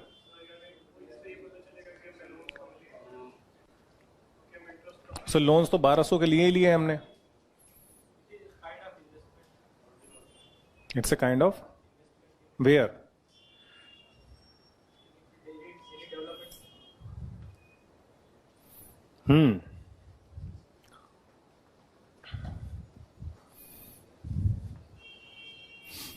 चारों में से अच्छा कौन सा है?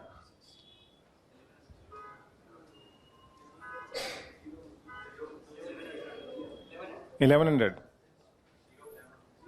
0. जी ma'am, कौन सा अच्छा चारों में से? Which one? 1100 क्यों?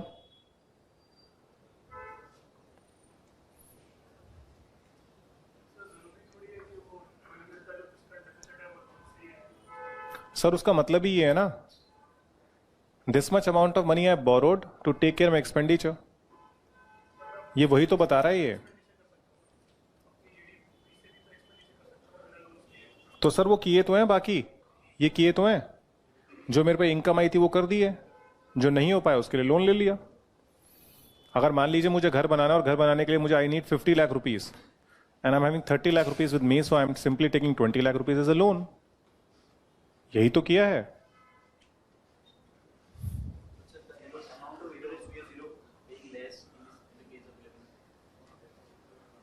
ओके सर, जीरो क्यों अच्छा है?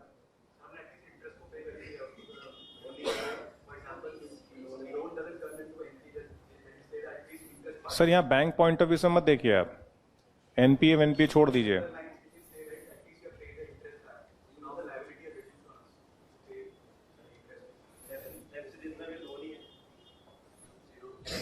जीरो बढ़िया है।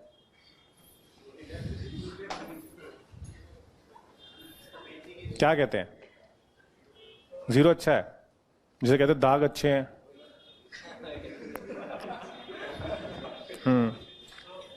हाँ जी सर।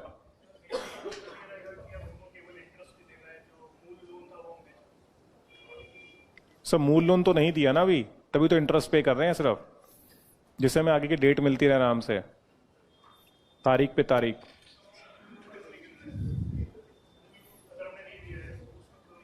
सर वो तो गिन लिया है ना यहाँ पे, जो हमारे एक्सपेंडिचर है इसी में तो है वो। ये जो हमारे एक्सपेंडिचर है that is what, repayment of loan, it also includes.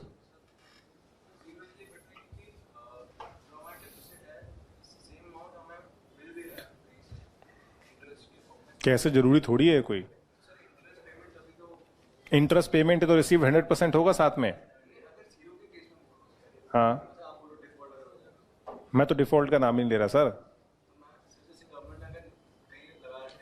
हम्म हम्म यहाँ रिसीव्ड की बात नहीं कर रहे हैं, पेमेंट की बात कर रहे हैं हम। हम्म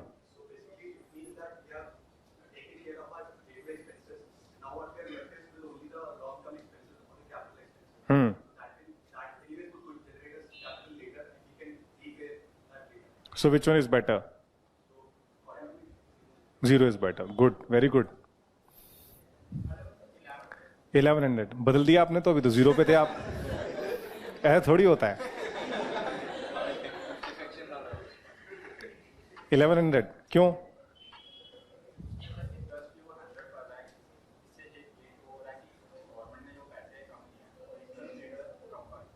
सर लिया तो 1200 ही है, लिया तो 1200 ही है जी सर। क्यों सर? किसके ऊपर? और 100 रुपए कहां जा रहे हैं? पुराने पाप? नहीं, ऑब्वियसली पाप ही है हमारे वो।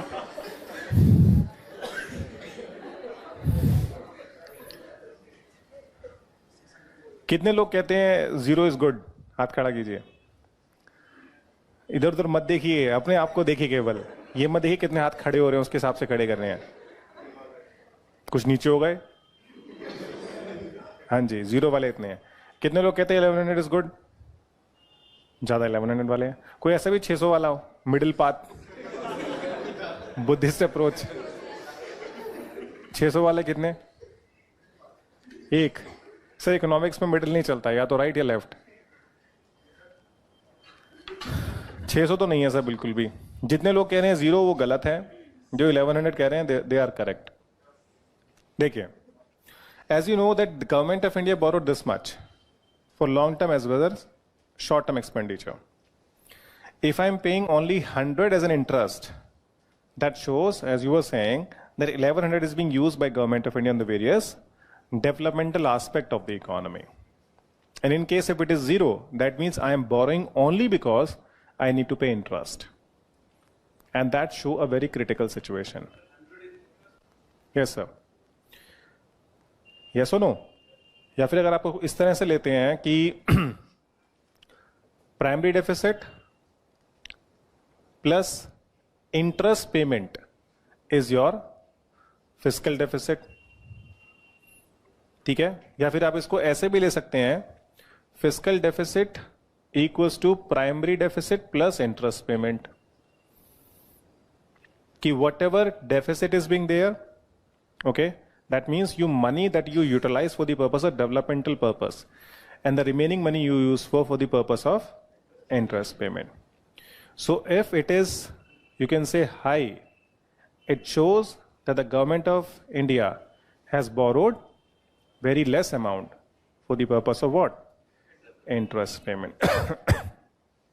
So out of these four, this one is the most favorable one. वैसे तो फिस्कल डेफिसिट जितना कम हो उतना ही बेटर है, but if it is a primary deficit is there, okay, that shows that we are being borrowing for the purpose of interest payment. लिख लीजिए 2 लाइन, इसके बारे में आपको आइडिया लग जाएगा. You can, it indicates how much of the government borrowings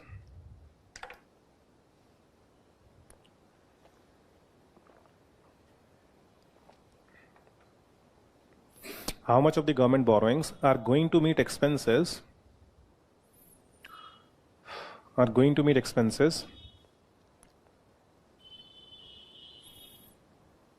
other than the interest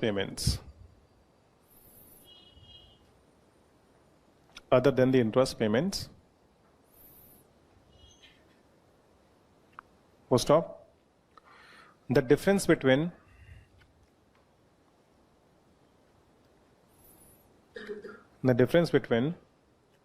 fiscal deficit and primary deficit,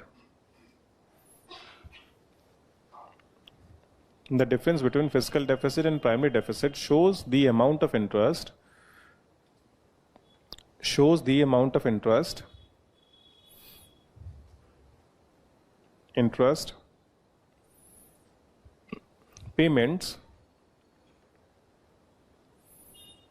payments on the borrowings made in past.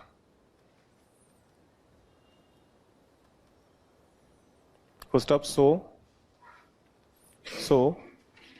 a low or zero primary deficit indicates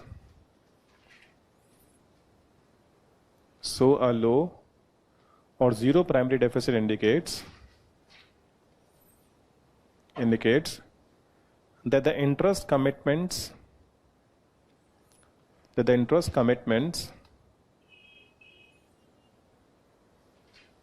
in bracket on earlier loans bracket close have forced the government to borrow.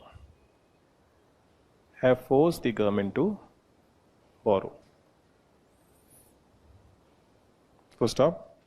It was 0.7% in 2015-16 of our GDP. It was 0.7% of our GDP in 2015-16.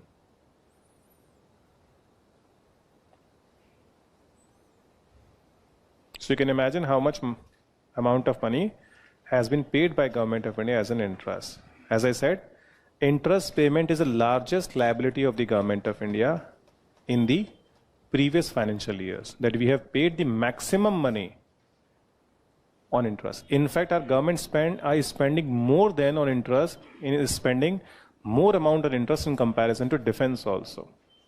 We're not spending this much amount of money on defense, the money that we're spending on the what? Interest payments. Imagine. Okay? Now next is effective revenue deficit.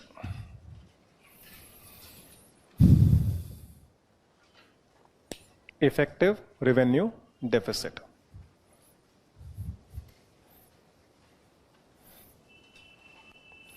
Now effective revenue deficit equals to, you can write, revenue deficit minus grants given by central government to state governments. Grants given by central government to state governments.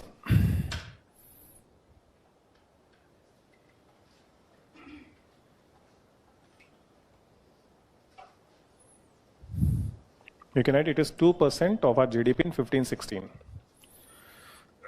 It is 2% of our GDP in 2015-16.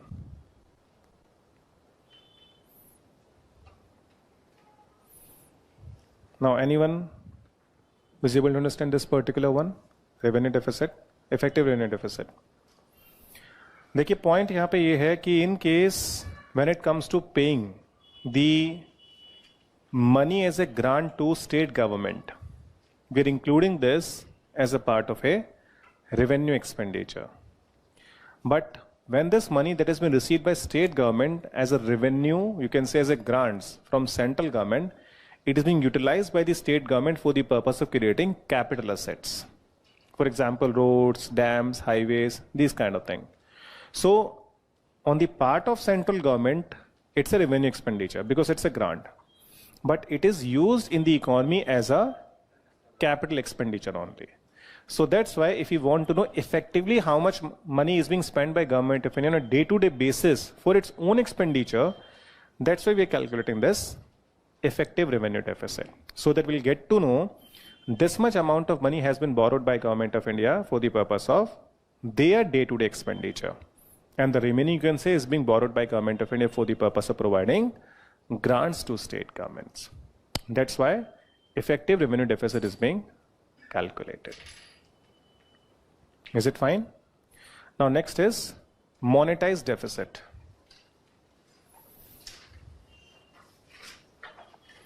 Monetized deficit.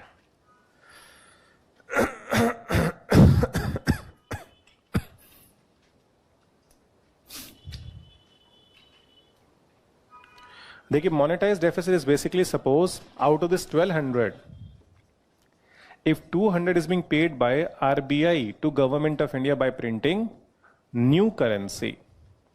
So whatever amount of money is being provided by RBI to government of India by printing new currency, that much amount of deficit is known as monetized deficit. It is also known as deficit financing. So though it is very easy way to take care of the deficit, but the point is, if you do such kind of thing, that leads to what? Inflation in the economy. So monetize this means that you are printing new currency and doing such kind of things. So generally it is not being, advised. Normally, when it comes to taking care of the deficit of the government of India normally try to rely first of all on the external aids. Okay? Then after that, if they are not being able to take care of their expenditure by way of external aids or grants, you can say, then they will rely on the external borrowings, because external borrowings are comparatively cheaper. And then after that, they will go for the internal borrowings like issue and bond and all. And then after that, if they are still not able to fulfill their deficit, or you can say the expenditure, then they will finally go for the printing of new currency. That is the last thing is being followed by government. So the name has been given what? Monetized deficit or deficit financing. लिख सकते हैं आप इसे. It means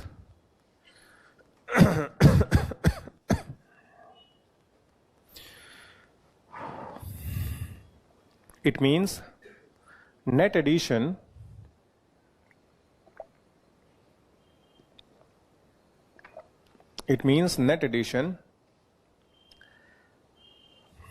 of RBI's credit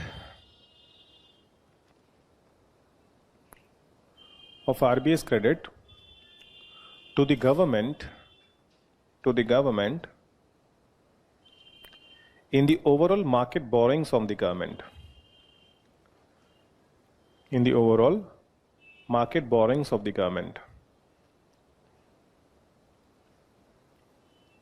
Stop.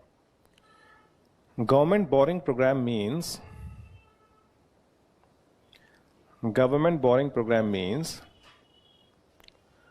that it borrows from banks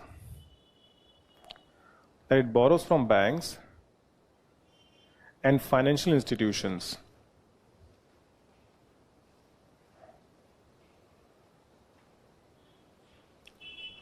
Full stop. To the extent it borrows from RBI, to the extent it borrows from RBI,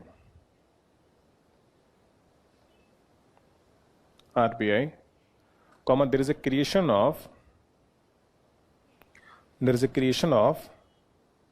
fresh currency. There is a creation of fresh currency by RBI, which leads to monetization of the economy,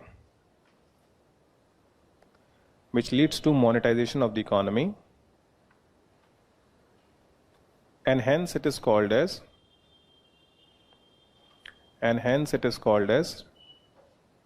monetized deficit.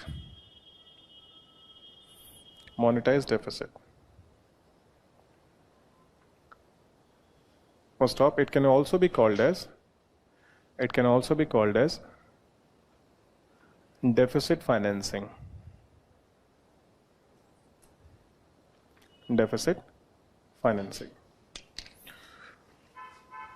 Okay, so that is about all the deficit. Any question you want to ask, please ask. Okay, now give heading India's tax structure. Yes. Sir annually होता है, government of India आपको हर quarterly अपनी situation बताती रहती है कि quarterly क्या situation है, और आपका जो फाइनल बताया जाता है वो आपको ईयरली बताया जाता है कि what is the actual position in the end of the year. Sir ये तो हर साल का है ना, हमने हर साल इतना बोरो किया है, हर साल नया एक्सपेंडिचर है, हर साल आपका डेफिसिट रिवाइज होगा, कितना इस साल घाटा है, अगले साल कितना घाटा है. तो एक्यूमुलेट नहीं हो रहा है, एक्यूमुलेट आपके लोन्स हो रहे हैं, उन लोन्स पे इंटरेस्ट पेमेंट एक्यूमुलेट हो रही है आपकी. जो 1200 हमने एग्जांपल लिया, 1200 is basically the total amount of money that we borrowed this year, and that money is a loan on which we have to pay interest, that will accumulate every year. इस तरह से चलता है.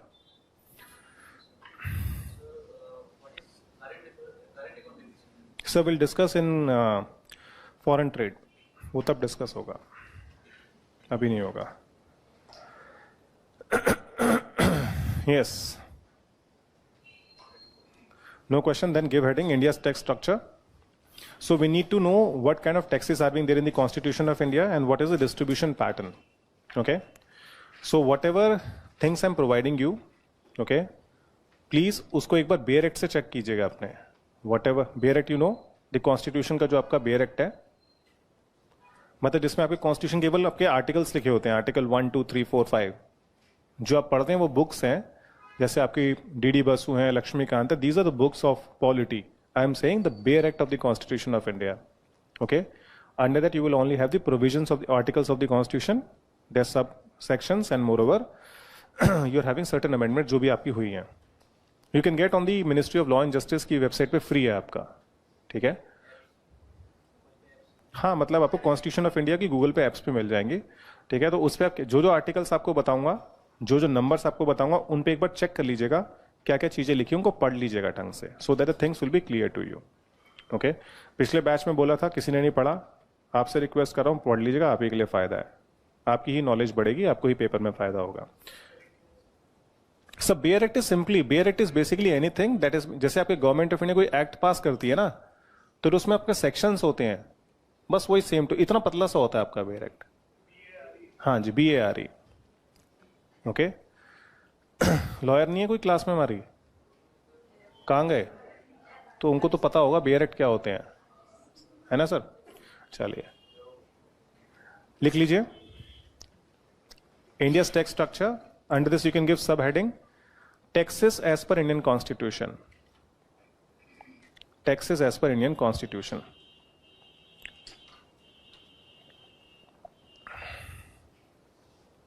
You can write Article 246 of Indian Constitution.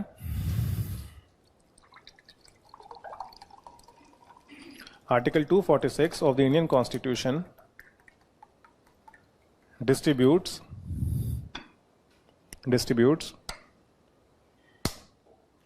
legislative powers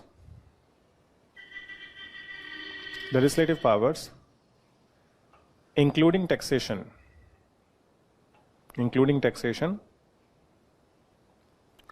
between the Parliament of India and state legislatures and state legislature. Oh, stop. Schedule 7 enumerates ENU MERATS enumerates these subject matters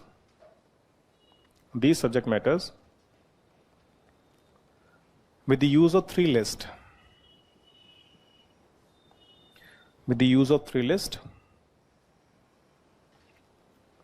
First one you can write. In list 1, first point, in list 1, there are 15 such areas where union government can levy taxes.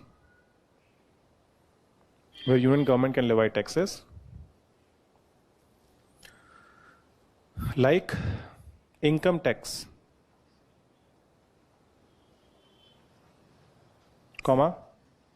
custom duty, excise duty, corporate tax, service tax, etc. In bracket, entry number 82 to 92C and entry number 96. So when you see the Schedule 7 of the Constitution of India and you'll see the list 1. So under this you are supposed to see entry number 82, 83, 84, 85 till 92C and then entry number 96. So you'll get the name of the taxes over there that can be levied by whom? By the central government. Okay. Now you can write second point, in list 2,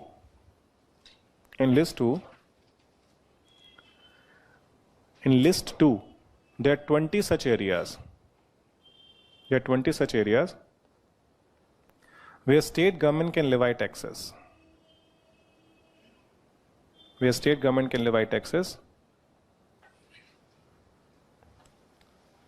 Like taxes on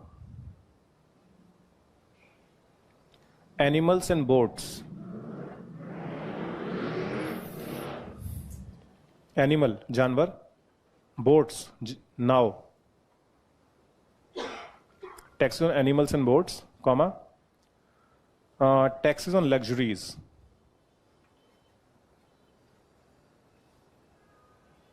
Comma, toll, T-O-L-L, toll, comma, octroi, O-C-T-R-O-I, octroi होता है चुंगी. When you enter into a state, you need to pay tax to the MCD. Sorry, not to the state, you can say state. It's a kind of an interstate tax. Okay, then you can write taxes on agriculture income, etc.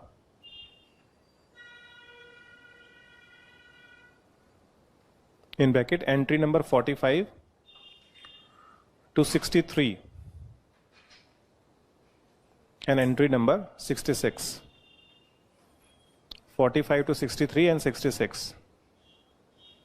ठीक है, इन सब पे आपको क्या मिलेंगे? State taxes. Now you can write in list 3,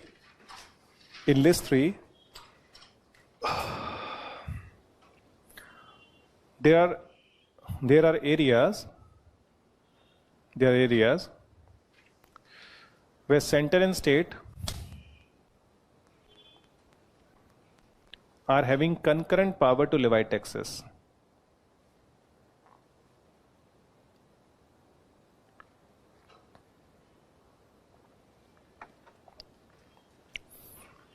For example, stamp duties.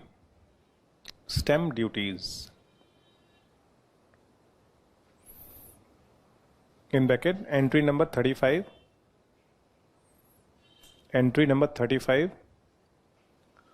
comma 44 and 47. तो इन 3 entries पे आपको टैक्स मिलेंगे where the center and state are having concurrent power to levy taxes. Okay. Now give heading distribution of tax revenues. Distribution. So whatever is being levied, how it is being distributed. First article is Article 268. You can write duties levied by the union. 268. Duties levied by the union but collected and appropriated by the states. But collected and appropriated by the states. मतलब क्या है? The tax will be given by whom? By center, but collected and used by whom? States. Example लिखिए. Excise duty on medicinal and toilet preparation. Excise duty on medicinal and toilet preparation. So do read Article 268 completely from the Bear Act. और अगर वो भी नहीं है, अगर bare act आपको नहीं समझ में आ रहा है तो सिंपली क्या कीजिएगा, just right article 268 of the constitution of India in the Google search. The very first link you will get the article 268 on the website called indiaqanun.com. उसको चेक कर लीजिएगा, उसमें आपको 268 मिल जाएगा, पढ़ लीजिएगा. Then second article 268A. 268A. You can write service tax levied by the union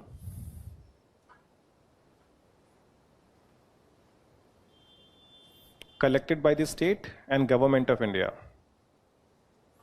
Collected by the states and government of India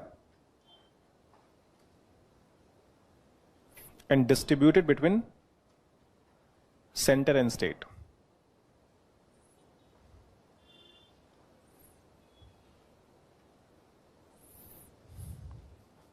Okay, so basically 268A was introduced by the 88th Amendment Act in the Constitution. Do remember? Now third one, Article 269. Taxes levied and collected by the Union. Taxes levied and collected by the Union,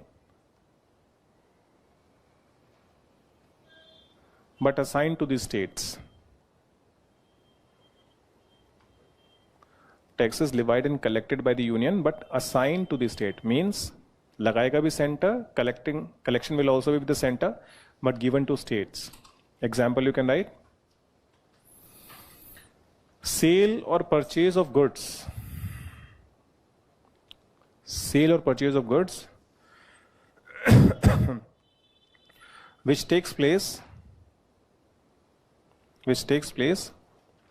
in the course of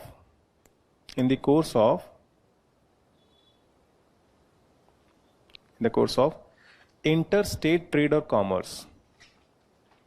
In the course of interstate trade or commerce. Interstate means between the state, trade or commerce, in bracket other than newspaper. In bracket other than newspaper. One more example you can write. Estate duty on property. Estate duty on property. In bracket, other than agriculture income. Estate duty on property in bracket, other than agriculture income. One more example. Duties on succession to property. In bracket, other than agriculture income. Succession to property. In bracket, other than agriculture income.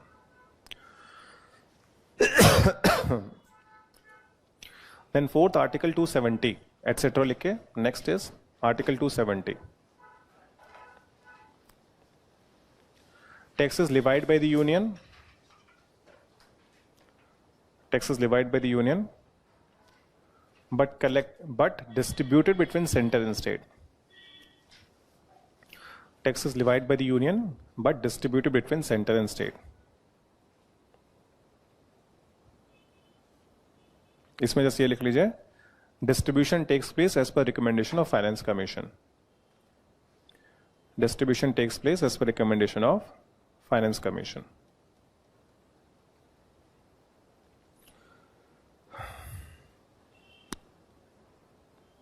Okay. Next is Article 271.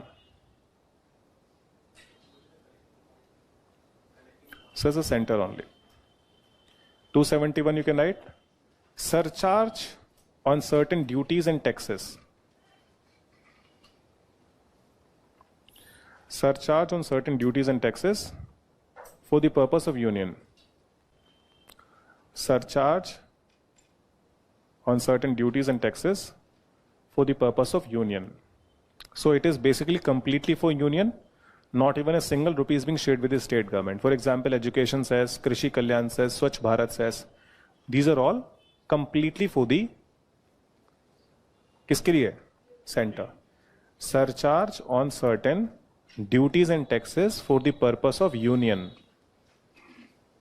Okay? So all this cess and surcharge that you're paying, it's not being given to whom? To state government. Next article, Article 272.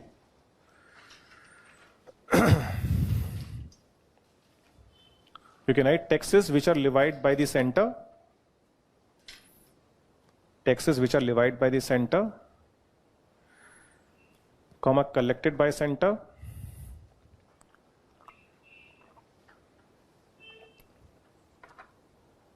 and may be distributed between center and state. And may be distributed between center and state. So basically earlier we were having certain taxes like corporate tax, excise duty, that was supposed to be distributed by center with state as per the, arrangements they are making in parliament itself, not by the Finance Commission. So you can write, this article has been omitted. This article has been omitted by the Constitution, 80th Amendment Act. So it has been repealed already. This article has been omitted by Constitution, 80th Amendment Act, 80. 80th Amendment Act 2000. Okay? And last you can write Article 275. Article 275. Grants from the Union to certain states. Grants from the Union to certain states.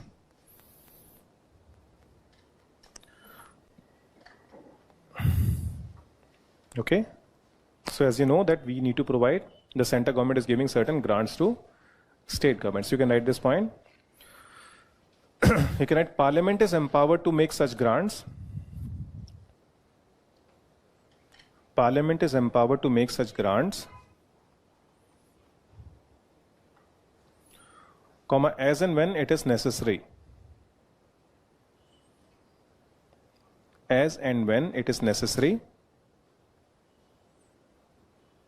Parliament is empowered to make such grants as and when it is necessary to the states which are in need of financial assistance. Which are in need of financial assistance.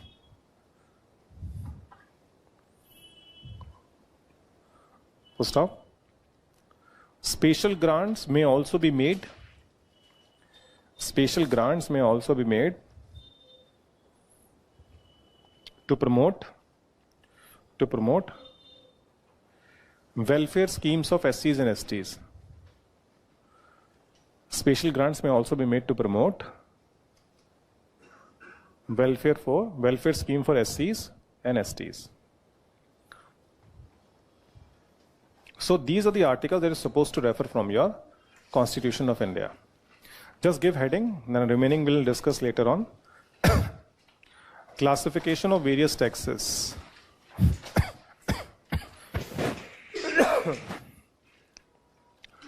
Classification of various taxes. So next time when we meet, we'll discuss about the classification, and it will take, I think, maximum, I think, एक आपकी 1.5 class और लग जाएगी इस topic को भी खत्म करने में. ठीक है, अभी छोड़ता हूँ, बहुत कल आदत कर रहा है यार, अब बोलना नहीं जा रहा। ठीक है, चलिए, थैंक यू।